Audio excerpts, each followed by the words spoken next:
जी आ चुके हैं। चलिए फिर हम स्टार्ट करते हैं अपनी आज की क्लास। हम पढ़ रहे थे एंडोक्राइन सिस्टम। एंडोक्राइन सिस्टम, और एंडोक्राइन सिस्टम को हम हिंदी में क्या कहते हैं? अंतःस्रावी तंत्र। अंतःस्रावी तंत्र। और एंडोक्राइन सिस्टम में मैंने कहा था हमें ऐसी ग्लैंड्स पढ़नी है जो कि हमारे बॉडी में क्या रिलीज करती हैं, जो हमारे बॉडी में हार्मोन रिलीज करती हैं। ऐसी ग्लैंड्स जो हमारे बॉडी में क्या बनाती हो? हॉर्मोन्स बनाती हो, हार्मोन बनाती हो। और हार्मोन बनाने वाली कितनी होती है? तो लास्ट क्लास में पढ़ा चुकी हूं, हमारे बॉडी में टोटल 9 एंडोक्राइन ग्लैंड्स होती हैं। ऑडियो वीडियो सब कुछ क्लियर है ना? जितना पढ़ाई जा रही हूं बता देना, साउंड वगैरह सब ठीक है। तो हमारे बॉडी में टोटल होती है 9 एंडोक्राइन ग्लैंड्स। 9 अंतःस्रावी ग्रंथि होती है, जिसमें से फर्स्ट हमने लास्ट क्लास में पढ़ी थी। कौन सी पढ़ी थी हमने? सबसे बड़ी लार्जेस्ट एंडोक्राइन ग्लैंड हमने पढ़ ली थी, जिसका नाम है थायराइड ग्लैंड, जिसे हिंदी में हम कहते हैं अवटु ग्रंथि या थायराइड ग्रंथि ही कहते हैं। ये सबसे बड़ी एंडोक्राइन ग्लैंड होती है। क्या रिलीज करती है? तो मैंने बताया था 2 टाइप के हार्मोन, एक थायराइड हार्मोन्स, दूसरी तरफ कैल्सिटोनिन हार्मोन। और कैल्सिटोनिन ने क्या किया था? अगर आपके ब्लड के अंदर कैल्शियम ज्यादा है, किसी हड्डी के पास कम है, तो कैल्सिटोनिन उस एक्सेस कैल्शियम को हड्डी तक पहुंचाने के आने का काम करता है। ये सारी हमने बात पढ़ ली थी। थायराइड ग्लैंड गले में होती है। उसके बाद मैंने सारे हार्मोन्स बता दिए थे। इन हार्मोन के कम और ज्यादा बनने से क्या हो सकता है, एक्सेट्रा एक्सेट्रा, सारे पॉइंट मैंने आपको बता दिए थे। चलो अब लिखेंगे 2 नंबर पे पैराथायरॉइड ग्लैंड। लिखिएगा जरा 2 नंबर पे पैराथायरॉइड ग्लैंड। पैराथायरॉइड को हिंदी में भी पैराथायरॉइड के नाम से ही जानते हैं। तो अगर हिंदी मीडियम वाला बच्चा कोई है तो उसको पैराथायरॉइड ग्लैंड के नाम से ही जाना जाएगा। पैराथायरॉइड ग्रंथि। बच्चा पैराथायरॉइड, थायराइड के पैरों में होती है। कैसे? लास्ट क्लास में मैंने पढ़ाया था कि थायराइड कुछ ऐसी सी दिखती है आपको, एच आकार की, एच के आकार की। तो इस थायराइड ग्लैंड के पैरों में इस तरीके से 4 पैराथायरॉइड होती है। पहली बात, अगर आपसे एग्जाम में पूछ ले थायराइड ग्लैंड कहां होती है, तो मैंने कहा था गले या गर्दन में। पैराथायरॉइड कहां होती है? तो ये भी गले और गर्दन में ही होती है। और थायराइड के किनारों पर 4 पैराथायरॉइड होती है। थायराइड ग्लैंड के ही 4 किनारों के ऊपर 4 पैराथायरॉइड। तो अगर एग्जामिनेशन में क्वेश्चन आ गया कि कितनी पैराथायरॉइड ग्लैंड होती है, तो आप क्या बताएंगे? There are 4 parathyroid gland in human body. हमारे बॉडी में कुल 4 पैराथायरॉइड ग्लैंड होती है। अब ये क्या करते हैं? ये चारों मिलकर एक हार्मोन बनाती हैं, जिस हार्मोन का नाम होता है पीटीएच हार्मोन। पैराथायरॉइड से निकलने वाले हार्मोन का नाम होता है पीटीएच। पीटीएच का फुल फॉर्म होता है पैराथायरॉइड हार्मोन। लिखिएगा, इसका नाम होता है पैराथायरॉइड हार्मोन्स। और इन्हीं हार्मोन्स का एक दूसरा नाम क्या होता है? आप इन्हें या तो पैराथायरॉइड हार्मोन्स बोलो, या इनको कहा जाता है कॉलिप्स हार्मोन। तो अक्सर एग्जाम में जब भी आता है कि पैराथायरॉइड ग्लैंड कौन सा हार्मोन बनाती है, तो वहां पर लिखा हुआ होगा कॉलिप्स हार्मोन्स। कॉलिप्स एक साइंटिस्ट हैं, उनके नाम पे इनका नाम रखा गया है। तो पैराथायरॉइड ग्लैंड कितनी होती है? 4। थायराइड के पैरों में होती है 4 पैराथायरॉइड। चारों मिलकर कौन किस टाइप के हार्मोन? Parathyroid hormone. कौन सा? पैराथायरॉइड हार्मोन या पीटीएच हार्मोन। और पीटीएच हार्मोन का ही दूसरा नाम क्या होता है? आप बताएंगे बच्चा। इसी का दूसरा नाम होता है आपका Collip's hormone. Collip's hormone, right? समझ जाओगे। अब बच्चा क्या काम करता है, इसका फंक्शन क्या है, इस हार्मोन का काम क्या है? ये हार्मोन कैल्सिटोनिन हार्मोन के जस्ट अपोजिट काम करता है। कैल्सिटोनिन ने जो काम किया था उसका जस्ट उल्टा काम करता है। अब आपको याद होना चाहिए, मैंने लास्ट क्लास में पढ़ाया था कैल्सिटोनिन ने क्या काम किया था। कौन बच्चा है जो मुझे तुरंत क्लास में कमेंट करके ये बताने वाला है कि हमने लास्ट क्लास में पढ़ा था कैल्सिटोनिन का काम क्या होता है? मैंने कहा था कि यहां पर इस तरीके से एक हड्डी है और यहां पर आपका खून है, और इस खून के अंदर कैल्शियम थोड़ा बहुत ज्यादा है, और इस हड्डी के पास कैल्शियम की क्या है? कमी है। खून के अंदर कैल्शियम क्या है? ज्यादा है, हड्डी के पास कैल्शियम की कमी है। तो कैल्सिटोनिन हार्मोन निकलेगा और वो इस एक्सेस कैल्शियम को जो आपके खून के अंदर था उसको कहां पे ट्रांसफर करेगा? उसे बोन के पास ट्रांसफर करेगा। ये काम किसने किया था? ये काम कौन सा हार्मोन कर रहा था? ये काम मैम कैल्सिटोनिन हार्मोन कर रहा था। और कैल्सिटोनिन जो सिर्फ 2% में बनता है, और कौन सी ग्लैंड? आपकी थायराइड ग्लैंड बनाती है। तो बच्चों ध्यान से सुनो, कैल्सिटोनिन ने क्या किया? जो कैल्शियम खून के अंदर था और ज्यादा था, जो एक्सेस कैल्शियम था, उस एक्सेस कैल्शियम को कहां पर लेकर गई है? बोन के पास। अब कभी ऐसा भी तो हो सकता है कि आपकी हड्डी के पास कैल्शियम ज्यादा हो और आपके खून के अंदर कैल्शियम की कमी हो जाए। याद करो लास्ट क्लास मैंने कहा था, खून के अंदर जो कैल्शियम होता है वो ब्लड का क्लॉट करवाता है, वो रक्त का थक्का जमाने में सहायक होता है। तो अगर आपके खून के अंदर कैल्शियम की कमी हुई तो आपके ब्लड का क्लॉट नहीं होगा, रक्त का थक्का नहीं जमेगा, और अगर रक्त का थक्का नहीं जमा तो आपको ब्लीडिंग हुई, आपको कहीं चोट लग गई, तो आपको जो ब्लीडिंग हो रही है, जो खून आपका बाहर निकल रहा है, उस खून का बहाव कभी भी बंद नहीं होगा। तो एक जरा सिंपल सी बात मैं आपको समझा रही हूं कि आपके खून के अंदर भी कैल्शियम का लेवल मेंटेन रहना चाहिए और आपकी हड्डियों के पास भी कैल्शियम सही मात्रा में रहना चाहिए, ना कम ज्यादा। तो बच्चा अगर किसी दिन आपके खून के अंदर कैल्शियम की क्या हुई? कमी हुई, और बोन के पास इस बार कैल्शियम क्या है? ज्यादा है, एक्सेस है। तो बच्चा जब हड्डियों के पास थोड़ा बहुत कैल्शियम एक्स्ट्रा पड़ा है और बच्चा आपके खून के अंदर कैल्शियम की कमी है, तब क्या होगा? तब आपका ये हार्मोन, कौन सा हार्मोन?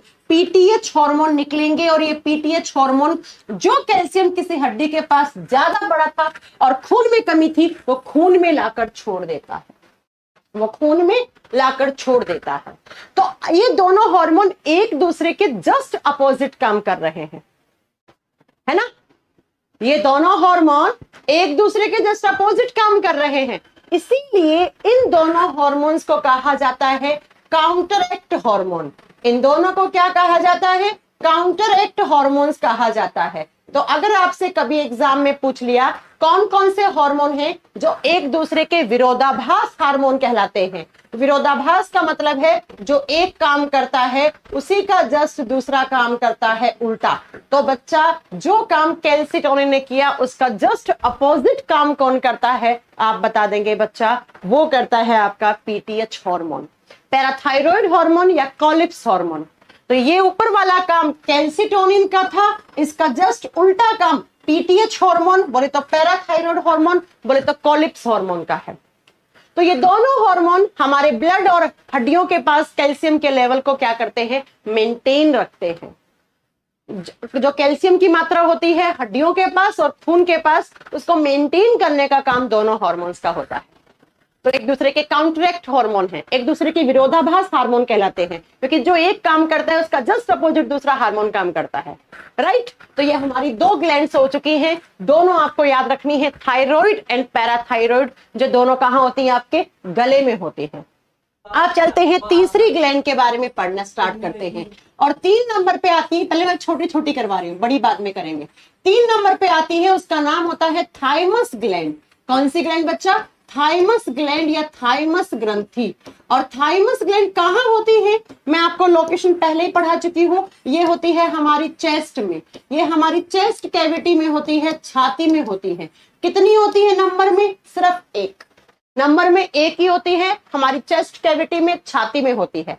लड़कों में भी 1, लड़की में भी 1। और जब बात करते हैं थाइमस ग्लैंड की, क्या करती है? करने से पहले आपको मैं एक बात बता दूं कि जैसे जैसे आपकी उम्र बढ़ती जाती है वैसे वैसे थाइमस ग्लैंड का साइज डिक्रीज होता जाता है। ऐसा माना जाता है कि जब आप 25-26 साल के हो जाते हैं, मैं एक ग्राफ बना के आपको बताती हूं कि ये आपकी उम्र है 0 से 5 ईयर, ये फिर 5 से 25 ईयर्स, और 25-26 साल के बाद 25-26 साल के बाद इस ग्रंथि का आकार धीरे धीरे धीरे धीरे ऐसे डिक्रीज होता जाता है, और जब आप 50-55 साल की उम्र में होंगे तो इसका आकार बहुत छोटा हो जाता है। तो एग्जाम में क्वेश्चन आता है वो कौन सी ग्रंथि है जिसका आकार उम्र के साथ घटता है? इकलौती ऐसी ग्लैंड है आपके बॉडी की, ये इकलौता ऐसा ग्रंथि है जिसका साइज उम्र के साथ आपका डिक्रीज होता है। तो लिख लीजिएगा, the size of thymus gland is decreases on passes years. Thymus ग्रंथि का आकार उम्र के साथ धीरे धीरे धीरे धीरे धीरे आपका कम होता जाता है, और ऐसा माना गया है जब आप 50-55 साल के हो जाओगे इस तरीके से तो इसका साइज बहुत छोटा हो जाता है। बूढ़े लोगों के अंदर थाइमस ग्लैंड गायब भी हो सकती है ना, या फिर उसका साइज बहुत छोटा हो सकता है। इकलौती ऐसी ग्लैंड है बच्चा जिसका साइज उम्र के साथ घटता है। कब? 25-26 साल के बाद घटना शुरू हो जाता है। और जब आप 25 देखो 5 से लेकर 25 साल तक हो तब इसका साइज मैक्सिमम रहता है, इसका आकार सबसे बड़ा रहता है इस उम्र में आपका। अभी आप लोग यही होंगे, आपके 21, 22, 23, 24, 25 साल की उम्र चल रही होगी आपकी, तो इस उम्र में आपका थाइमस ग्लैंड का जो साइज है वो बहुत बड़ा है ना, बहुत बड़ा का मतलब ये नहीं है कितना बड़ा, नहीं, जितना होना चाहिए वो मैक्सिमम है, वो मैक्सिमम है। लेकिन जैसे ही आप 25-26 साल के हो जाओगे और 50-55 तक आओगे, ये ग्लैंड या तो गायब ही हो जाएगी या बच्चा इसका आकार बहुत छोटा हो जाएगा। तो अगर एग्जाम में ये क्वेश्चन बना कि किस ग्रंथि का आकार उम्र के साथ कम होता जाता है, घटता जाता है, तो वो कौन सी है? दैट इज थाइमस, वो थाइमस ग्रंथि है। अब बात करते हैं कि इससे कौन सा हार्मोन रिलीज होता है। इससे निकलने वाला हार्मोन का नाम होता है थाइमोसिन हार्मोन। कौन सा हार्मोन बच्चा? Thymus thymosin. कोई टफ नहीं है याद करना, कर लोगे आप। एग्जाम में क्वेश्चन आता है कि थाइमोसिन हार्मोन कौन सी ग्रंथि बनाती है या कौन सी ग्रंथि के द्वारा थाइमोसिन हार्मोन का सिक्रेशन होता है, तो आप क्या बताएंगे? थाइमस ग्लैंड से थाइमोसिन हार्मोन निकलता है। बात करेंगे इस हार्मोन के फंक्शन की, और इसे स्टार कर लीजिएगा बच्चा क्योंकि इसका फंक्शन अक्सर एग्जाम में पूछा जाता है। ये क्या काम करते हैं? एक हमारे बॉडी में एक टाइप की सेल्स होती हैं जिनको हम बोलते हैं टी सेल्स। टी का मतलब होता है टारगेट। टी सेल्स को मैच्योर करने का काम करती हैं।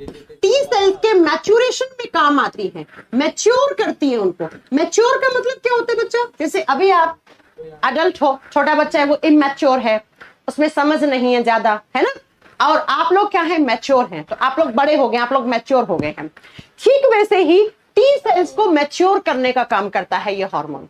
अब ये टी सेल्स क्या होती हैं वो यहाँ पर पढ़ने की थोड़ी सी कोशिश करेंगे हम यहाँ पर कि व्हाट इज टी सेल। चलो बात करते हैं हमारे खून की, ब्लड में। ब्लड में एक टाइप की सेल्स होती हैं जिन्हें कहते हैं हम WBC, व्हाइट ब्लड सेल्स, सफेद रक्त कोशिका। और ये WBC क्या करते हैं? जब भी हमारे शरीर में बाहर से कोई इंफेक्शन आता है, किसी भी टाइप का कोई संक्रमण आता है, कोई बैक्टीरिया वायरस आता है, उसको मार गिराती है। मैं मतलब एक लाइन में बोलूं तो हमें बीमारियों से बचाने का काम करते हैं। अगर आपके बॉडी में WBC ना हो तो भाई आपका शरीर बहुत कमजोर हो जाएगा, आपका इम्यून सिस्टम, आपका प्रतिरक्षी तंत्र, रोगों से लड़ने की क्षमता बिल्कुल कमी आ जाएगी उसमें। और जब बात करते हैं बच्चा इस WBC में बहुत सारे टाइप होते हैं और एक होता है लिम्फोसाइट्स। एक टाइप की WBC होती है लिम्फोसाइट्स। कौन सी बच्चा? लिम्फोसाइट्स। आगे पढ़ाऊंगी आपको ब्लड वाले चैप्टर में। जब बात करते हैं कि एक टाइप की WBC होती है जिसका नाम होता है लिम्फोसाइट्स, और लिम्फोसाइट्स दो टाइप की होती हैं, एक होता है बी लिम्फोसाइट, एक होता है टी लिम्फोसाइट। अगली बात मेरी बड़ी ध्यान से सुनना, गौर से सुनना, इन लिम्फोसाइट्स का काम क्या होता है? तो इन्फेक्शन से लड़ना, संक्रमणों से लड़ना और उनको मार गिराना। इन्फेक्शन क्या होता है? जो बाहर से कोई बैक्टीरिया वायरस आया है उसको मार गिराने का काम करती है लिम्फोसाइट्स।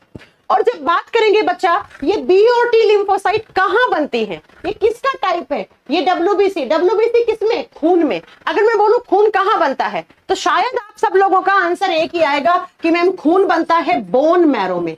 हम बचपन से पढ़ते आ रहे हैं कि खून कहां बनता है? बोन मैरो में बनता है, अस्थि मज्जा में बनता है। जो लंबी लंबी हड्डियां होती हैं उसके बीच में जो खोखला पार्ट पड़ा हुआ होता है उसे बोन मैरो या उसे अस्थि मज्जा कहा जाता है, उसी के अंदर आपका खून बनता है। तो मैं ये कहूं कि WBC या मैं ये कहूं लिम्फोसाइट्स या मैं ये कहूं बी और टी लिम्फोसाइट्स कहां बनती हैं? बोन मैरो में बनती हैं, बोन मैरो में, अस्थि मज्जा में बनती हैं। तो टी लिम्फोसाइट बना कहां? बोन मैरो में बन गया। और बनने के बाद ये टी लिम्फोसाइट हैं, ये आती हैं थाइमस ग्लैंड के पास, और थाइमस ग्लैंड के पास होता है थाइमोसिन हार्मोन, और यहां पर इनका मैच्योरेशन होता है, यहां पर ये मैच्योर होती है, यहां पे ये मैच्योर होती है। यहां पर इनको ट्रेनिंग दी जाती है कि किस तरीके से बाहर से कोई इंफेक्शन आता है उसके ऊपर अटैक करना है और उसको मार गिराना है। ये यहाँ पर मैच्योर होती है, इनका डेवलपमेंट होता है, इनका विकास होता है, इनकी ग्रोथ वृद्धि होती है, यहाँ पर ये मैच्योर होती हैं। यहाँ पे ये सीखती हैं किस टाइप से किसी इंफेक्शन के ऊपर अटैक करना है, किसी संक्रमण को मार गिराना है। तो मैं ये कहना चाह रही हूं कि बच्चा जो टी लिम्फोसाइट्स हैं वो बनती बोन मैरो में है, और वो आकर मैच्योर कहां होती हैं? वो थाइमस ग्लैंड के अंदर जो थाइमोसिन हार्मोन होता है वो उनके मैच्योरेशन में हेल्प करता है, उनकी परिपक्वता में हेल्प करता है। जैसे आप बच्चे हो, बच्चा होता है छोटा बच्चा। अच्छा पुराने जमाने में क्या होता था, जो राजा महाराजा होते थे वो अपने बच्चे को कहाँ भेजते थे, गुरुकुल में भेजते थे। गुरुकुल में वो क्या करता था, अस्त्र शस्त्र चलाना सीखता था, तलवार बंदूकें चलानी सीखता था, है ना बच्चा। तो वो गुरुकुल से जब आता था तो वो मैच्योर होके आता था। आप छोटे बच्चे को स्कूल में भेजते हो, स्कूल में वो सब कुछ सीखता है। ठीक वैसे ही ये टी लिम्फोसाइट भी एक छोटा बच्चा है जो बना कहां पे, बोन मैरो में, और बनकर मैच्योर होने के लिए कहां पर आया, टी लिम्फोसाइट्स के पास। आपका कहां पर आई टी लिम्फोसाइट्स, आपके थाइमस ग्लैंड के पास आई। और ये टी लिम्फोसाइट्स क्या करती हैं, तो ये इन्फेक्शन को मार गिराती हैं। एक लाइन में बताऊं तो आपका इम्यूनिटी इंक्रीज करती हैं। क्या करती हैं, इम्यूनिटी बढ़ाती हैं। इंक्रीज का सिंबल लगाया मैंने, रोगों से लड़ने की प्रतिरोधक क्षमता को बढ़ाती हैं। तो अगर बच्चा, मैंने ये कहा कि 50 से 55 साल की उम्र में थाइमस ग्लैंड का साइज डिक्रीज हो गया या आपकी थाइमस ग्लैंड गायब हो गई, तो थाइमस ग्लैंड अगर गायब हो गई तो थाइमोसिन हार्मोन नहीं बनेगा। और अगर थाइमोसिन हार्मोन नहीं बना तो ये बताओ क्या आपकी टी लिम्फोसाइट्स मैच्योर हो पाएंगी? नहीं मैम। तो क्या टी लिम्फोसाइट इन्फेक्शन से लड़ेंगी? नहीं मैम। तो क्या आपका इम्यूनिटी बढ़ेगा? No ma'am. यही रीजन होता है कि बुजुर्ग लोगों का इम्यून सिस्टम कमजोर होता है, बुजुर्ग लोगों का इम्यूनिटी लेवल डाउन होता है। अगर किसी बुजुर्ग लोग को जुकाम हुआ है तो कम से कम 10 दिन उसको जुकाम रहता है, अगर बुखार हुआ है तो 10 दिन तक बुखार रहता है। क्यों? क्योंकि उनका टी लिम्फोसाइट मैच्योर नहीं हो रहा है और उसका फर्क सीधा और सीधा उसकी इम्यूनिटी पे पड़ता है। अभी आप 20 से 25 साल की उम्र में हैं और आपके बॉडी में थाइमस ग्लैंड का साइज सबसे बड़ा है, मैक्सिमम साइज पे है वो, तो इसका मतलब वो थाइमोसिन हार्मोन भी ज्यादा बना रही है। जितना ज्यादा हार्मोन उतनी जल्दी टी लिम्फोसाइट मैच्योर हो रही है, और जितना जल्दी टी लिम्फोसाइट मैच्योर होगा भाई साहब, उतना जल्दी आपका इम्यून सिस्टम भी तो स्ट्रांग होगा, है ना, आपका इम्यूनिटी भी तो बढ़ेगा। यही रीजन होता है कि आप इस उम्र में आप दवाइयां ना खाइए तो भी आपके जुकाम सर्दी सब ठीक हो जाता है 2 से 3 दिन के बाद, है ना। तो बुजुर्ग लोगों का इम्यून सिस्टम क्यों कमजोर होता है? एक रीजन उनका ये भी होता है क्योंकि उन लोगों के अंदर टी लिम्फोसाइट्स जो हैं वो मैच्योर बनती हैं बेचारों में, लेकिन वो मैच्योर नहीं हो पाती है। और जब मैच्योर नहीं होंगी तो फिर कैसे काम चलेगा? आप खुद सोचिए, आपके घर में एक छोटा बच्चा है, उसका स्कूल नहीं भेजोगे तो वो कैसे दुनियादारी सीखेगा? वो मैच्योर नहीं होगा। अगर आप उसको गुरुकुल नहीं भेजोगे तो वो तलवार चलाना, वो अस्त्र शस्त्र चलाना नहीं सीखेगा। ठीक वैसे ही अगर टी लिम्फोसाइट मैच्योर नहीं हुई तो किसी काम की नहीं है। तो टी लिम्फोसाइट को मैच्योर करने का काम कौन सा हार्मोन करता है? थाइमोसिन हार्मोन, जो कौन बनाता है? Thymus gland. और ये टी लिम्फोसाइट जैसे जैसे मैच्योर होंगी वैसे वैसे आपकी रोगों से लड़ने की प्रतिरोधक क्षमता क्या होती जाएगी? बढ़ती जाएगी। आपका इम्यूनिटी लेवल बढ़ता जाएगा, और जितना अच्छा आपका इम्यून सिस्टम होगा उतना ही कम चांसेस होते हैं आपको कोई भी इंफेक्शन से बीमारी होने के। तो अपना इम्यून सिस्टम अच्छा रखिएगा, तो एग्जाम में जो क्वेश्चन आएगा वो इसी टाइप से आएगा। एग्जाम में क्वेश्चन आ सकता है थाइमस ग्लैंड कहाँ होता है, कौन सा हार्मोन बनाता है, क्या काम करता है। एग्जाम में कुछ ऐसे ही क्वेश्चन आपको देखने को मिलेंगे, इससे ज्यादा आपको कोई देखने को नहीं मिलेंगे। ठीक है बच्चा, चलिए फिर नेक्स्ट क्वेश्चन पे, नेक्स्ट ग्लैंड पे चलिए, अगली ग्लैंड पे चलते हैं। नेक्स्ट ग्लैंड पढ़ेंगे हम एड्रीनल ग्लैंड। 3 पढ़ लिए हमने, थायराइड, पैराथायराइड, और तीसरा आपका कौन सा पढ़ लिया है हमने? थाइमस। चलिए अब 4th लिखने वाले हैं यहाँ पर हम, पेनक्रियास ग्लैंड। 4 नंबर पे हम कौन सी पढ़ेंगे? हम पढ़ेंगे पेनक्रियास, जिसे हिंदी में कहा जाता है अग्नाशय। हिंदी मीडियम वाला बच्चा अमाशय मत कर देना। अमाशय होता है स्टमक, पेट, पेट को हम हिंदी में अमाशय कहते हैं, जबकि पेनक्रियास को हम अग्नाशय कहते हैं। और जब पेनक्रियास की बात करते हैं ये कहाँ होता है, तो मैम आपने पढ़ाया था, मैंने डायग्राम भी बनाकर बताया था छोटा सा, कि एब्डोमिनल कैविटी में होता है। ये उदर गुहा में पाया जाता है। कहाँ पर पाया जाता है? उदर गुहा में पाया जाता है। और बच्चा इसका काम क्या होता है? पेनक्रियास का क्या काम होता है, किस तरीके से, तो ये बात करने वाले हैं। इससे पहले मैं आपको बता दूं, पेनक्रियास एक मिक्स्ड ग्लैंड होती है। पेनक्रियास किस टाइप की ग्रंथि है हमारे शरीर की? ये हमारे शरीर की एक मिश्रित ग्रंथि है। क्यों? क्योंकि मैम ये एक्सोक्राइन और एंडोक्राइन दोनों की तरह काम करती है। ये हार्मोन, जूस, एंजाइम सब कुछ बनाती है। पढ़ाई थी ना ये बात मैंने? हाँ जी, ये बात पढ़ाई थी ना कि पेनक्रियास हमारे बॉडी का एक मिक्स्ड ग्लैंड है, एक मिश्रित ग्रंथि है। हाँ बच्चा, आज दोपहर में क्लास नहीं हो पाई थी पंकज जी, क्योंकि दोपहर में बहुत तेज आंधी तूफान आया और इंटरनेट का वायर टूट गया था। फिर मैंने जैसे तैसे इंटरनेट ठीक करवाया है, तो अभी मैं आपकी क्लास ले रही हूँ। मैंने सोचा कि ऑफ करने से अच्छा है रीशेड्यूल करवा लूं क्लास, इसलिए मैंने आज आपकी क्लास इवनिंग में स्टार्ट करी है। ठीक है, क्लास होनी चाहिए। मैं इसलिए माफी भी मांग रही हूँ मैं आपकी कि भाई मेरी वजह से आपकी क्लास नहीं हो पाई। हो सकता है आपने इंतजार भी किया होगा, हालांकि मैंने टेक्निकल टीम से कमेंट डलवा दिया था, टाइमिंग भी चेंज करवा दी थी कि चलो बच्चा परेशान ना हो, लेकिन फिर भी अगर आपको थोड़ी बहुत भी प्रॉब्लम हुई है तो उसके लिए आई एम सॉरी। अब इसमें मैं क्या कर सकती हूँ कि इंटरनेट का वायर टूट गया है, तो इसमें बच्चा मेरा कोई, मैं तो चाहूंगी ना मेरी क्लास जल्दी हो, जल्दी आपका बैच फिनिश हो, है ना, मैं तो यही चाहूंगी ना। लेकिन कभी कभी मजबूरियां होती हैं बेटा, और उन मजबूरियों का अपन क्या कर सकते हैं, ना वो आपके बस की बात है ना वो मेरे बस की बात है। मेरे बस की बात ये थी कि मैं इस क्लास को ऑफ ना करके इवनिंग में ले लूं, वो मैंने करवा दिया, है ना। चलो आइए, फिर भी आप पंकज जी गुस्सा हो रहे हैं, पंकज जी कह रहे हैं आपका कोई टाइम नहीं है क्लास लेने का। मेरा बिल्कुल टाइम है, आप मेरा रिकॉर्ड उठा के देख लो, मैंने हमेशा आपके बैच में ऑन टाइमिंग ही क्लास ली है ना। आपके बैच की बात नहीं, मेरे हर बैच की बात है ये, मैं ऑन टाइम ही क्लास में रहती हूँ, लेकिन कभी कभार मजबूरी हो जाती है तो उसमें क्या कर सकते हैं। ठीक है, चलिए। तो पेनक्रियास हमारे बॉडी का मिक्स्ड ग्लैंड है। मिक्स का मतलब क्या हो गया, ये एक्सोक्राइन एंडोक्राइन दोनों की तरह काम करता है, ये अंतःस्रावी बहिःस्रावी दोनों की तरह काम करता है। जब पेनक्रियास की बात करते हैं तो कुछ ऐसा पेड़ के पत्ते जैसा इस तरीके का ऑर्गन होता है। पेड़ के आजकल बहुत चल रहा है पेनक्रियाटिक कैंसर, आपने सुना होगा, मनोहर पारीकर पेनक्रियाटिक कैंसर से मर गए थे, याद है आपको। बहुत अच्छे नेता थे, बहुत पढ़े लिखे नेता थे मनोहर पारीकर। बड़े बड़े एमपी एमएलए को आजकल पेनक्रियाटिक कैंसर बहुत ज्यादा हो रहा है, तो वो पेनक्रियाटिक कैंसर यहीं पे होता है बच्चा, पेनक्रियास के अंदर। जब पेनक्रियास की सेल्स के अंदर अनकंट्रोल्ड सेल डिवीजन होने लग जाता है, जिसके रिजल्ट में उन लोगों को कैंसर हो जाता है, इसी को पेनक्रियाटिक कैंसर कहा जाता है। बहुत खतरनाक होता है पेनक्रियाटिक कैंसर, गॉल ब्लैडर का कैंसर, ब्लड कैंसर, ये कुछ खतरनाक कैंसर होते हैं जिनका मालूम ही आपको लास्ट स्टेज में पता लगता है। जब इंसान के पास लास्ट स्टेज है तभी उसको कुछ मालूम लगता है, खैर आपको बताएंगे कैंसर वाले चैप्टर में। तो इस तरीके का आपका पेनक्रियास है, लीफ जैसा।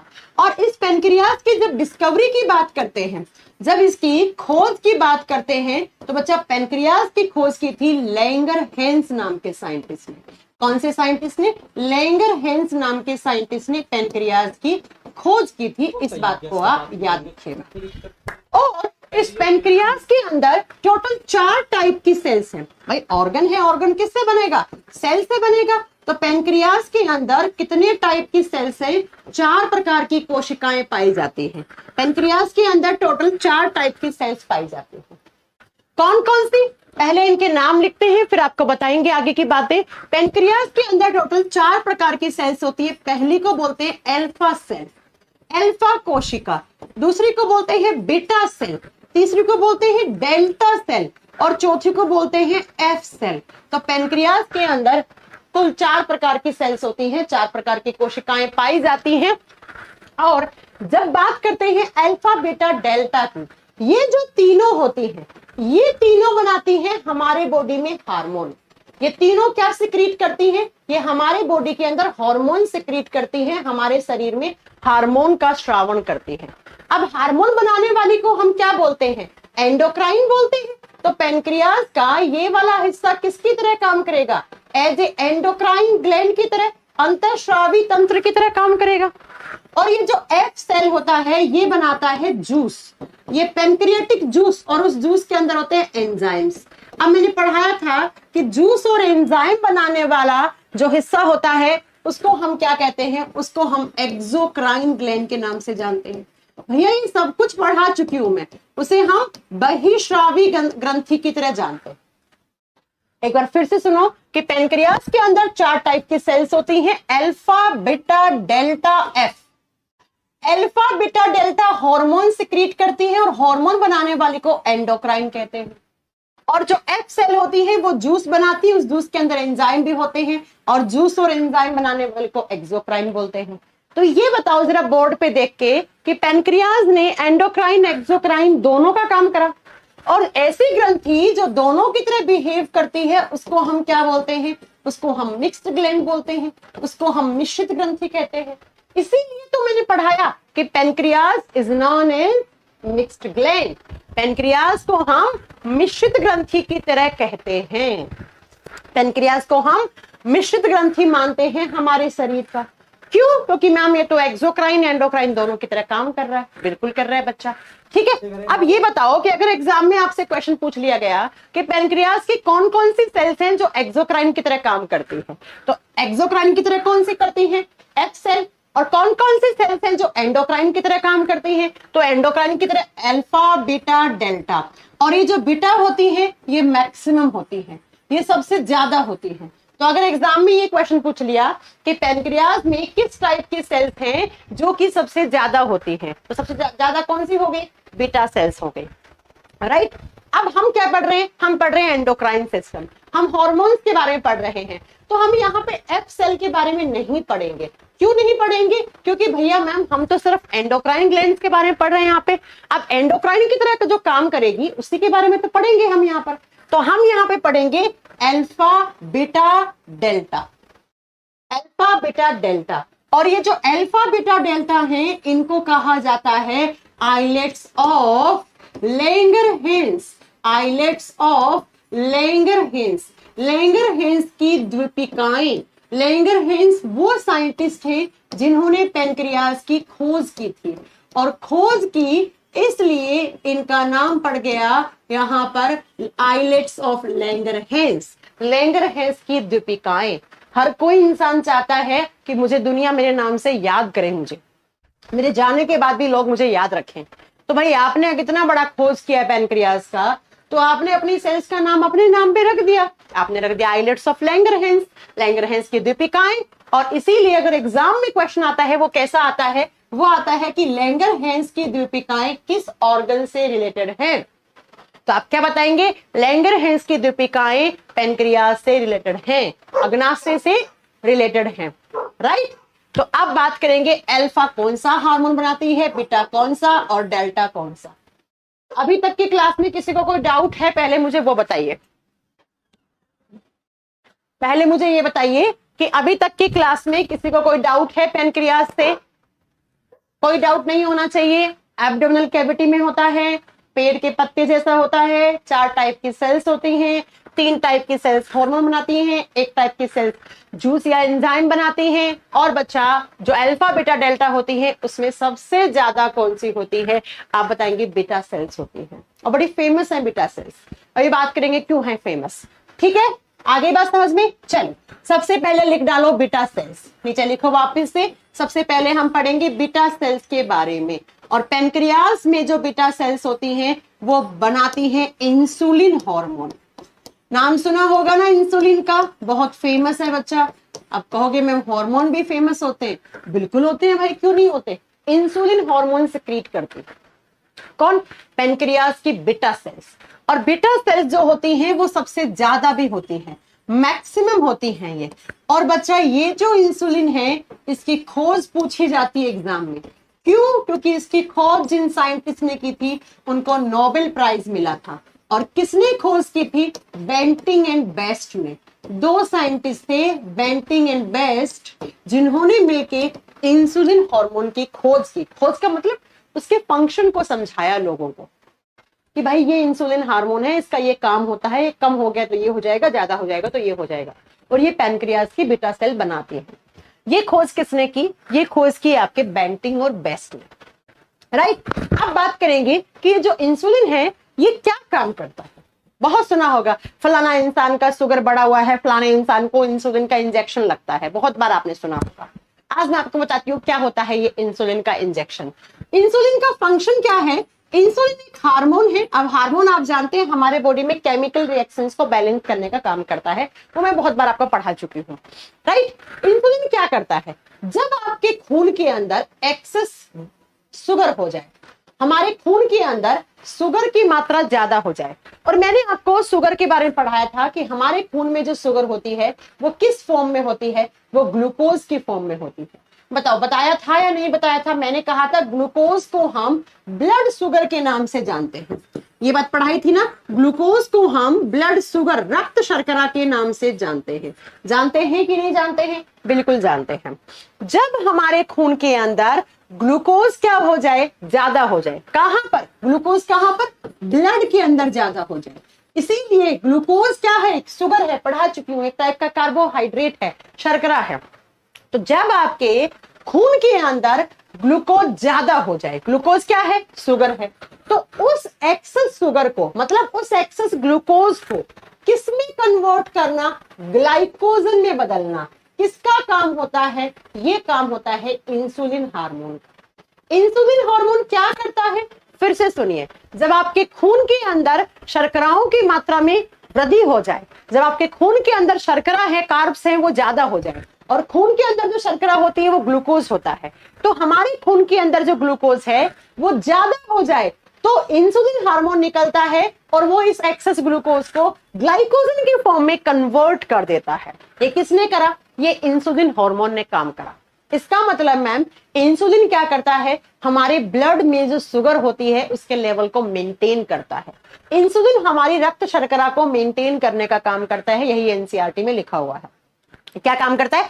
ब्लड शुगर को मेंटेन करने का काम करता है, राइट। तो ज्यादा ग्लूकोज था, इंसुलिन आया, ग्लूकोज को ग्लाइकोजन में बदल गया, और अब ये ग्लाइकोजन ज्यादा है। भाई ग्लाइकोजन क्या है? ग्लूकोज का ही रूप है, ग्लूकोज का ही रूप है जिसे ग्लाइकोजन कह रहे हैं, और ये ग्लाइकोजन जाके स्टोर हो जाता है आपके लीवर में, आपके यकृत में।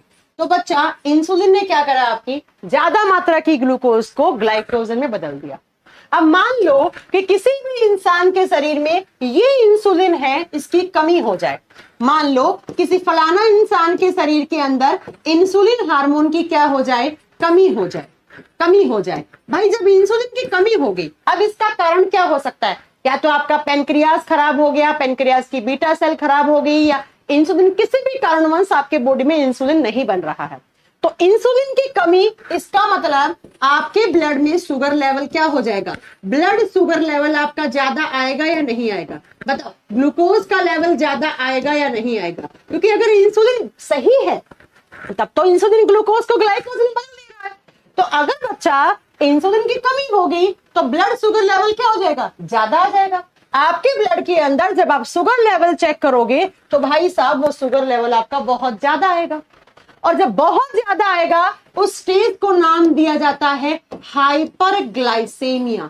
उस स्टेज को हम क्या बोलते हैं? हाइपरग्लाइसेमिया। और बच्चा, अगर बहुत ज्यादा दिन तक आप इसी स्टेज में रहते हैं, कौन सी में? हाइपरग्लाइसेमिया में, तो आगे चलकर आपको क्या हो जाता है? आपको डायबिटीज हो जाता है। आपको क्या हो जाता है बच्चा? डायबिटीज हो जाता है, आपको मधुमेह रोग हो जाता है। तो इंसुलिन की कमी से आपको शुगर, या आपका शुगर लेवल ज्यादा हो जाता है, और बहुत दिनों तक अगर शुगर लेवल ज्यादा रहा तो आपको बीमारी हो जाएगी डायबिटीज मेलाइटस। डायबिटीज हो जाएगी आपको, सिंपल सी बात है। अगर डायबिटीज से बचते रहना है तो इंसुलिन को सही मात्रा में निकलना बहुत जरूरी है। अगर डायबिटीज से बचते रहना है, इंसुलिन का सही मात्रा में बनना जरूरी है। तो इंसुलिन की कमी, ब्लड शुगर लेवल ज्यादा, ब्लड शुगर लेवल ज्यादा, तो हाइपरग्लाइसेमिया। तो एग्जाम में क्वेश्चन आता है, what is hyperglycaemia stage? Hyperglycaemia का मतलब क्या है? ग्लूकोज का लेवल ज्यादा आना।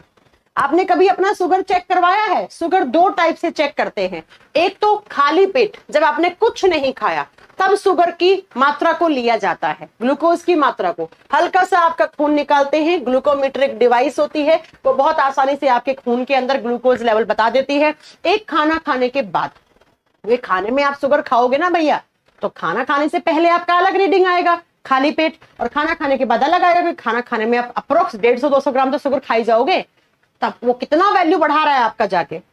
तो मैं ये बताना चाह रही हूं एक सिंपल सी बात कि अगर इंसुलिन की कमी तो शुगर लेवल ज्यादा, शुगर लेवल ज्यादा तो हाइपरग्लाइसेमिया स्टेज, और हाइपरग्लाइसेमिया स्टेज अगर बहुत दिनों तक रहेगा तो आपको आगे चलकर डायबिटीज। डायबिटीज भी दो टाइप की होती है, और जो इंसुलिन की कमी से होती है उसको बोलते हैं डायबिटीज मेलाइटस। एक होता है डायबिटीज इंसिपिडस, वो यहां पढ़ाने की जरूरत नहीं है, वो आगे पढ़ाएंगे आपको। डायबिटीज मेलाइटस कहा जाता है इस स्टेज को। पॉइंट क्लियर है? समझ में आ गई मेरी बात आपको आसानी से? ठीक है। तो इंसुलिन की कमी से कौन सी बीमारी हो जाएगी एग्जाम में आए तो आप क्या बताएंगे? हाइपरग्लाइसेमिया, या दूसरा ऑप्शन क्या मिलेगा? Diabetes mellitus. इंसुलिन कौन बनाता है? Beta cell. किसकी बीटा सेल? आप बताएंगे बच्चा, पेनक्रियास की बीटा सेल। तो अगर आपको पेनक्रियास पैनक्रियाटिक कैंसर हो गया या पैनक्रियास खराब हो गया आपका, तो क्या नहीं बनेगा, इंसुलिन नहीं बनेगा। इंसुलिन नहीं बनेगा तो भाई आपको बाय डिफॉल्ट डायबिटीज तो हो ही जाएगा, बाय डिफॉल्ट आपको डायबिटीज तो हो ही जाएगा।